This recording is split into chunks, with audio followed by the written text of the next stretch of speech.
Hello, my name is Ryan, and I'll be teaching you about the Sicilian dragon opening. So, for starters, the Sicilian dragon opening goes with pawn e4, and black responds with pawn c5. This is the start of the Sicilian opening, and white here has two main options to play. First, which is knight c3, and the other is knight d4. If white were to play knight d4, the pawn on c5 would take, and the queen would take back, or the knight.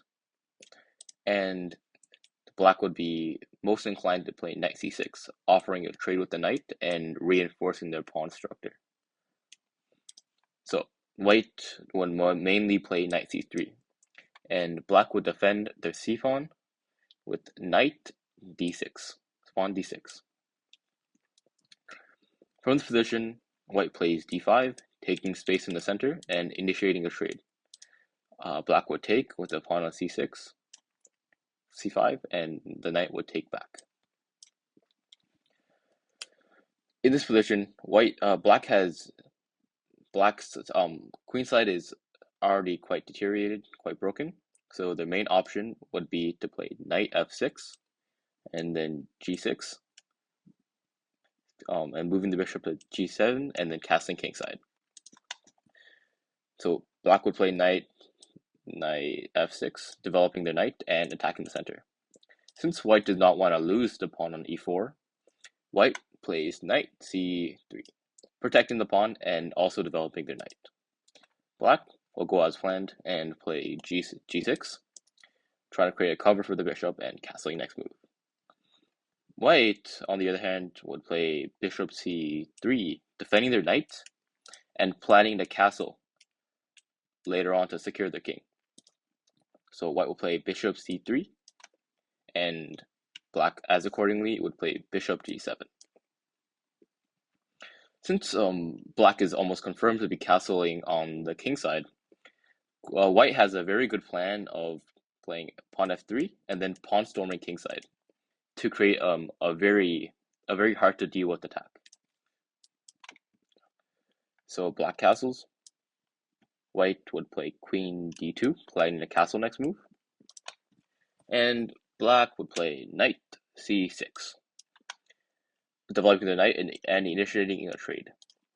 White would castle, protecting their king, and black would play d5. This move starts off a series of trades that ultimately ends up in black's favor in most cases.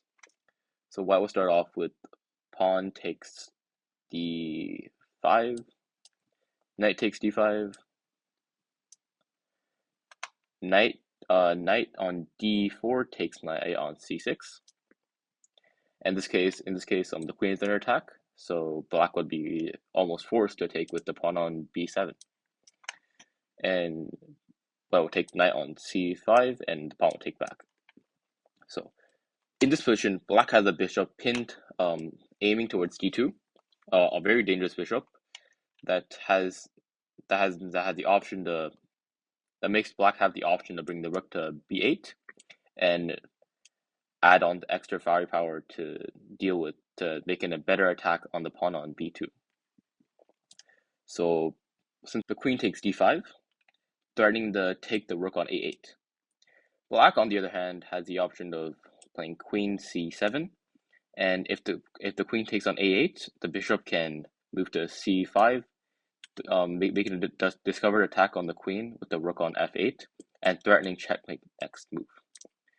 So since most players would not see this, black would go as planned and play queen c7, and then of which white would play queen takes a8, thinking it's a free rook.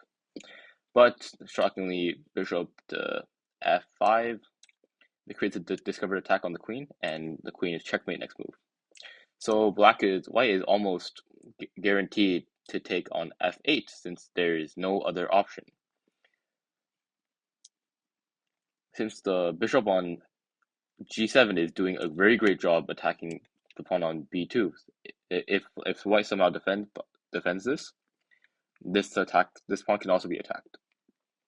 So white would take back with the king. And then of which white would have one option to avoid checkmate next move, which is rook d2.